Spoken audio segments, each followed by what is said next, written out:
जब हम छोटे थे और किसी गेम में अगर हम फर्स्ट नहीं आए या किसी एग्जाम में हमारे अच्छे मार्क्स नहीं आए तो हमारे मम्मी पापा हमें बहुत डांटते थे, तुम फर्स्ट नहीं आए, तुम मुझसे हार गए, तुम्हारे इतने कम मार्क्स आए वगैरह वगैरह। तो इसलिए जब हम बड़े हुए ना, हमने हमारे बच्चों को बिल्कुल डांटना बंद कर दिया, बिकॉज हमें बहुत ट्रॉमा फील हुआ था। तो इससे क्या हुआ, every time when our child comes home किसी गेम में हार कर तो हम, या किसी एग्जाम में कम मार्क्स लाकर, तो हम उसे बोलते हैं इट्स ओके, नो प्रॉब्लम। जो हमें बच्चों ने बहुत डांट पड़ी वो ज़रूरी थी। यस ऑफ कोर्स कई घरों में एक्सट्रीम हो जाता है, वो अच्छी बात नहीं है, because excess of everything is bad, तो वो भी बुरा था, बट थोड़ी बहुत डांट ज़रूरी है। वैसे ही आजकल हर बात पे अगर आपका बच्चा कहीं पे एग्जाम में किसी गेम में कम मार्क्स लाता है या फर्स्ट नहीं आता है, is not performing very well, तो हम कहते हैं कोई बात नहीं, it's okay, don't cry, don't feel upset, क्योंकि हमें हमारा ट्रॉमा याद है। सी, अब जब हर बार अपने बच्चों को ये बोलते हैं ना that it's okay, you know, कोई बात नहीं, you didn't do well, it sends a message that it's okay to lose. And you know, आपका घर बहुत अच्छा है, आपका एनवायरनमेंट बहुत सॉफ्ट है, and you are very kind and loving, but दुनिया जो है ना आपके बच्चे को अपना समझ के नहीं पालने वाली है। Please prepare your child for the world that's outside. The real world is very very competitive, so it's high time that आप अपने बच्चों को एक रियल लाइफ सिनेरियो दें। There is an age 6 years के बाद, please tell your children the reality of life. Plant based diet ज़्यादा अच्छी है फॉर अ लॉन्ग लाइफ और हेल्दी लाइफ, या फिर एनिमल बेस्ड डाइट ज़्यादा अच्छी है? वेजिटेरियन ज़्यादा अच्छा रहेगा या नॉन वेजिटेरियन डाइट ज़्यादा अच्छी रहेगी? इटली में तो लोग पिज़्ज़ा पास्ता भी खाते हैं, फिर भी they live a rather happy healthy long life. Japan में लोग ज़्यादातर राइस खाते हैं, यहाँ पे हम रोटी खाते हैं। एंड फिर देन ये टॉक में ग्लूटेन फ्री होना चाहिए या नहीं होना चाहिए? कौन सी डाइट एक्चुअली अच्छी है, इसके ऊपर इतनी डिबेट चल रही है। कोई वेजिटेरियन कहता है, कोई नॉन वेजिटेरियन कहता है, कोई प्रोटीन रिच कहता है, कोई प्रोटीन डेफिशिएंट कहता है, कोई कुछ, कोई कहता है कार्बोहाइड्रेट्स को एलिमिनेट कर दो, कोई कहता है कीटो डाइट, ओके, कोई कहता है सुबह उठते ही आधा कप घी पी लो। पर पता है बॉटम लाइन क्या है? बॉटम लाइन ये है कि आप कुछ भी खाओ, कुछ भी, यू नो, इनमें से कुछ भी ऑप्शन आप चूज़ करो, मर्जी आपकी है, आपको बस 2 चीज़ों का ध्यान रखना है। 1, excess of everything is bad, and second, which is the most important one, that is आप जो भी खाते हैं, वेजिटेरियन, नॉन वेजिटेरियन, आटा, राइस, रोटी, पिज़्ज़ा, पास्ता, जो भी अनप्रोसेस्ड होना चाहिए। यू मेक श्योर दैट वो पैकेज से नहीं निकला है, आपने जितना ज़्यादा उसके जो इंग्रेडिएंट्स हैं वो घर पे फ्रेश तैयार करें। अगर आप घर पे फ्रेश तैयार करेंगे, that is where the key to success lies. तो जितने ज़्यादा अनप्रोसेस्ड खाने को आप कंज्यूम करेंगे उतनी ज़्यादा आपकी लाइफ लंबी और हेल्दी रहेगी। That is the ideal diet, unprocessed food.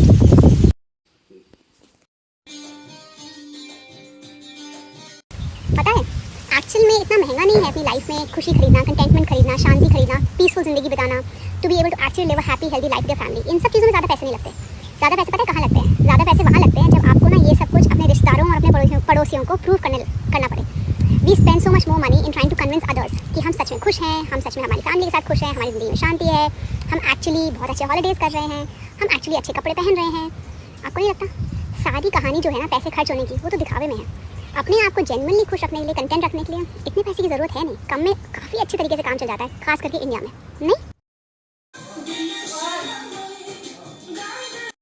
कोई भी अगर आपको ऐसा बोल रहा है, अगर मैं भी कभी आपको ऐसा फ्यूचर में बोलती हूँ तो प्लीज़ मुझे भी बताना कि मैं झूठ बोल रही हूँ, because it is a plain lie. इससे बड़ा सफ़ेद झूठ कोई नहीं है। अगर आपको कोई भी ये बोलता है दैट हमारे स्किन केयर प्रोडक्ट्स यूज़ करने से आपकी स्किन एकदम ठीक हो जाएगी, बिकॉज स्किन केयर प्रोडक्ट्स जो हैं वो हैं स्टेप नंबर 2।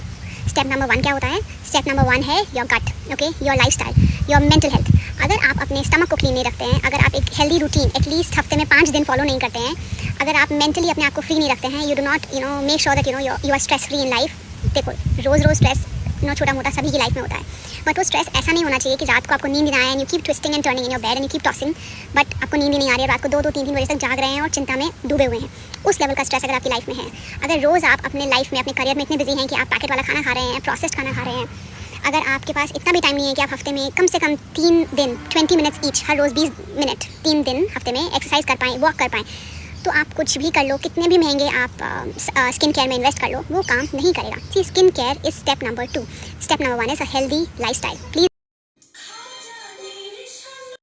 एग नहीं खाना है, नॉनवेज नहीं खाना है, ग्लूटेन नहीं खाना है, आटा नहीं खाना है, राइस नहीं खाना है, चीनी नहीं खानी है, नमक पे बहुत ज़्यादा ध्यान देना है, फ्रूट्स भी जो ज़्यादा मीठे हैं वो भी नहीं खाने हैं। क्या खाना है? कुछ नहीं खाना है। रोज़ एक नया ट्रेंड आता है, ये भी मत खाओ, वो भी मत खाओ, सब कुछ आपके लिए बुरा है, you name it and it's bad. तो क्या खाएं? मैं बताती हूँ क्या खाना है। आपको वो खाना है जो आप बचपन में खाते थे, because you see it's all about the jeans.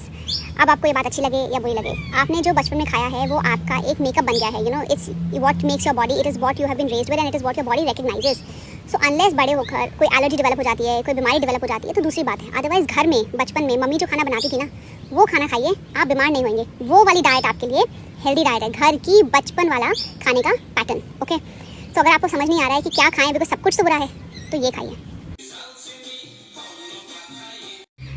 आप प्लीज़ एंड तक सुनना गुस्सा होने से पहले, ओके? और मुझे जेन्युइनली लगता है दैट जो हमारी मम्मियाँ थी ना, जो हम 80s और 90s के बच्चे हैं, उनकी जो मम्मियाँ थी उन्हें ना हमसे ज़्यादा कुछ प्यार था नहीं। मुझे जेन्युइनली लगता है उन्हें हमारी कुछ पड़ी नहीं थी।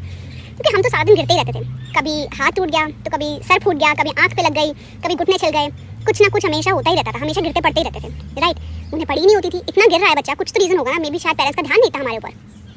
फिर आजकल की मम्मियों को देखो कितने प्यार से संभाल के अपने बच्चों को रखते हैं, पर उस टाइम के जो बच्चे थे ना, जो हम हैं मेरी एज ग्रुप के बच्चे जो अब बड़े हो गए, हम लोगों को कितनी चोट लगी, राइट, बट दिमाग हमारा ठीक है।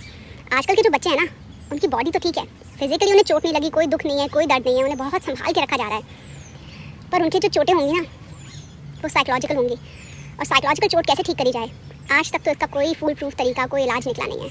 ध्यान से सोचिए, कौन सी वाली मम्मी अच्छी थी, वो पुरानी वाली जिसको पड़ी नहीं थी हमारी, या जो नई वाली मम्मी, मैं भी हूँ शायद उस कैटेगरी में, जो अपने बच्चों को इतना संभाल के रखती है, उन्हें चोट ही नहीं लगती, वो कहीं जाते ही नहीं है, कुछ करते ही नहीं है, पता नहीं क्या कर रहे हैं, पता नहीं, कुछ नहीं पता। आपको डिसाइड करना है कि आपकी लाइफ जो है, आपको चाहिए that it should become like a cow's life और it should become like a buffalo's life. आप कौन सी वाली ज़िंदगी चाहते हैं? ध्यान से सुनिए ये वीडियो एंड तक एंड देन यू डिसाइड। तो आपने देखा होगा ना, गाय जो है वो प्लास्टिक खाती है, राइट, पर बफलो को आपने कभी भी प्लास्टिक खाते हुए नहीं देखा होगा। एक भैंस कभी प्लास्टिक नहीं खाती है, पर गाय खाती है। बट क्या हुआ धीरे धीरे over the past many centuries, क्योंकि भैंस ज़्यादा दूध देती है, even though we all know that देसी गाय का दूध, घी, it's high quality, it is better nutrient wise, okay, but क्योंकि उसकी यील्ड कम है, वो कम दूध देती है, तो इकोनॉमिक वायबिलिटी नहीं है, ज़्यादा पैसे नहीं कमा के देगी गाय आपको, इसलिए भैंस की ज़्यादा वैल्यू होने लगी, और इसीलिए भैंस को ज़्यादा शेल्टर रखा गया, भैंस को हमेशा ज़्यादा ध्यान दिया गया, भैंस को हमेशा क्लीनर पास्चर्स में छोड़ा गया, गाय को कहीं भी छोड़ दिया गया, और एक एज के बाद गाय को वैसे भी छोड़ दिया गया, क्योंकि गाय किसी काम की नहीं है। ऊपर से हम तो गाय को पूछते हैं ना, तो गाय किसी काम की नहीं है। तो धीरे धीरे क्या हुआ, गाय बेचारी प्लास्टिक भी खाने लग गई, भूखा इंसान क्या क्या नहीं करता, और बफलो जो बाहर से आई थी, वो गाय को उसके घर से बाहर निकाल कर राज करने लग गई। आप समझ रहे हैं ना मैं क्या कह रही हूँ?